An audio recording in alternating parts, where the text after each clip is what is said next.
আমার কলকাতা নিউজ, কথা হবে সামনাসামনি।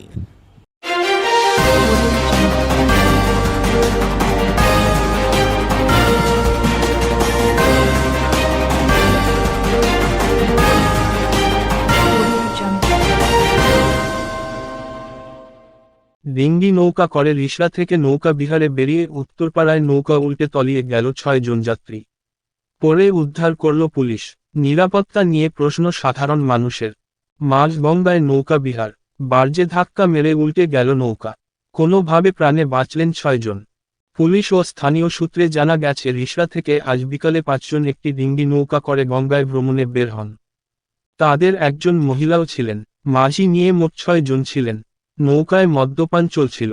সন্ধ্যা 7টা নাগাদ উত্তরপাড়া খেয়া ঘাট ও আরিয়াদহ ফেরি ঘাটের মাঝ গঙ্গায় একটি বার্জে ধাক্কা মারে নৌকাটি। গঙ্গায় তলিয়ে যায় নৌকা।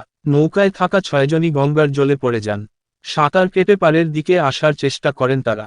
খেয়া ঘাট থেকে লঞ্চে করে মাঝিরা একে একে সবাইকেই উদ্ধার করে। খবর পেয়ে খেয়া ঘাটে আসে উত্তরপাড়া থানার পুলিশ। 6 জনকে থানায় নিয়ে যায়। পুলিশ জানিয়েছে প্রত্যেকে পরিচিত নৌকা বিহারে বেরিয়ে দুর্ঘটনায় পড়ে। সবাইকে উদ্ধার করা হয়েছে। প্রত্যেকেই ভালো আছেন। নৌকা ডুবির পর উদ্ধার হওয়া এক যাত্রী প্রদীপ চক্রবর্তী বলেন, আমরা ঘুরতে বেরিয়েছিলাম। নৌকায় মদ্যপান করছিলাম। হঠাৎ কি হলো ওরা বলছিল আস্তে আস্তে, তারপর নৌকাটা পাল্টি হয়ে গেল। আরেক যাত্রী দেবাঞ্জন ব্যানার্জি বলেন, 4:30-5টা নাগাদ আমরা বেরিয়েছিলাম রিষড়া থেকে। প্রত্যেকেই বন্ধু আমরা আসছিলাম, হঠাৎ বার্জের সঙ্গে ধাক্কা লাগলো। ডিঙ্গি নৌকায় গঙ্গা বিহারে বিপদ হতে পারে এটা জানা ছিল না। বেঁচে ফিরতে পারবো আশা করিনি। একটা বড় নৌকা থেকে দড়ি ফেলে আমাদের বাঁচিয়েছে।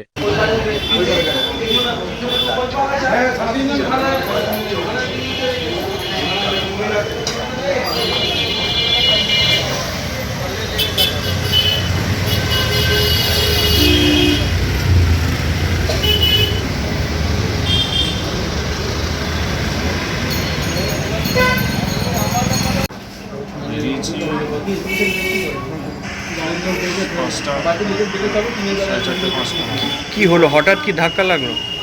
হ্যাঁ, আসছিলাম বোটটা, তো আমরা ভেবেছি ওরা দাঁড়িয়ে রয়েছে বড় বোটটা, বাট ওই বোটটা দাঁড়িয়ে ছিল না, মুভ করছে। এরকম যাচ্ছি, এরকম সোজা হয়ে যাচ্ছে। নৌকার মধ্যে কি মদ্যপান চলছিল? মদ্যপান না, আমরা জাস্ট ফ্রেন্ডস গঙ্গায় বেরিয়েছি। কিন্তু এতজন একটা নৌকা, ডিঙি নৌকা, এটা বিপজ্জনক তো। জানতাম না। ভাবতে পেরেছিলেন বেঁচে ফিরে আসতে পারবেন? একদমই না, একদম। কারা আপনাকে রেস্কিউ করলো? এখানেও একজন বড় নৌকা ছিল, ওরা দড়ি খাবে, সেখান থেকে rescue। আপনি কি করেন পেশায়? আমি কাজ করি ইলেকট্রিক অফিসে। কোথায় পোস্টিং আছে? রিক্সা। আপনার নাম? কি করছেন? কোথা থেকে উঠেছিলেন আপনারা? কটার সময় বেরিয়েছিলেন? আমরা ওই 3:30 এরকম 4টে। আজকে কি ঘটে এখানে? এটা তো আমরা জানি না, আমরা নৌকা বেড়াতে এসেছিলাম। তারপর কি হলো এখানে? তারপরে একটা মানে আমরা তো ভিতরে ছিলাম, মানে নৌকা ওরা বলছিল যে আস্তে আস্তে আস্তে আস্তে করতে করতে দেখলাম যে একটা পাল্টি হয়ে গেল।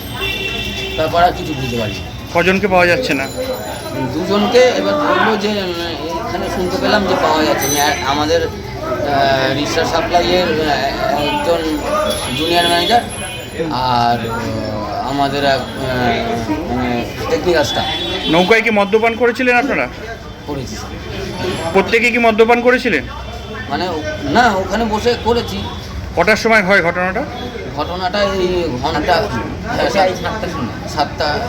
আপনার নাম? আমার নাম প্রদীপ চক্রবর্তী। কোথাকার স্টাফ আপনারা? আমি হচ্ছি একটা কোম্পানি স্টাফ। জাল ফেলানো ছিল। আপনারা কখন বেরোন? আমরা বেরিয়েছি সকালবেলায় ওই 10:30-11টা বাড়ি থেকে বেরিয়েছি। বাড়ি থেকে জাল ফাল ফেলেছি, ঘুরে দিয়ে ধরেছি। কোথা থেকে উঠেছিলেন আপনারা? কোন ঘাট থেকে উঠেছিলেন? তারপরে জাল ফাল ফেলার পরে এবারে ভাটাতে খাওয়া দিয়েছি। ভাটাতে খাওয়া দেওয়ার পরে আমি বারবার বলেছিলাম যে আর খাওয়া দেবো না, আমি বাড়ি চলে যাবো। সে যাই হোক, ওরা আনন্দ করে বলছে আর একটু জাল ফেলালো। ফেলানোর পরে যেতে যেতে ওই দক্ষিণেশ্বরের ওই জায়গাটায় 4-5টা জাহাজ দাঁড়িয়েছিল। এবারে জাল ঘাটা হয়নি, ও জাহাজে আইয়া মানে জালটা ওই জাহাজে সোজাসুজি গিয়ে মাঝি আর খেয়াল করেনি, মাঝি জোরে টানতে টানতে জাহাজে বাড়ি খেলো, বাড়ি খেয়ে সব ঢুকে গেলাম সবাই ভেতর দিকে। ঢুকে গিয়া আমি 3 জন সাঁতার কেটে কোনো রকম অনেকক্ষণ সাঁতরাতে ছিলাম, 5 জন সাঁতরাতে 2 জন দড়িটা ধরতে পারলো না, সেই 2 জন উঠতে পারিনি, ঠিক আছে। আর মাঝিরে তো দেখতেই পাইনি। বেঁচে ফিরবেন ভাবতে পেরেছিলেন? না, বেঁচে ভাবতে পারছি কি, আমি জানি সাঁতার কাটতে পারলে বেঁচে যাবো। কিন্তু এই ছোট লঞ্চে এতজন কিভাবে উঠলেন? এই নিয়ম তো নেই, জল পুলিশ কিছু আপনাদের বারণ করেনি? আমার কলকাতা নিউজ, কথা হবে সামনাসামনি।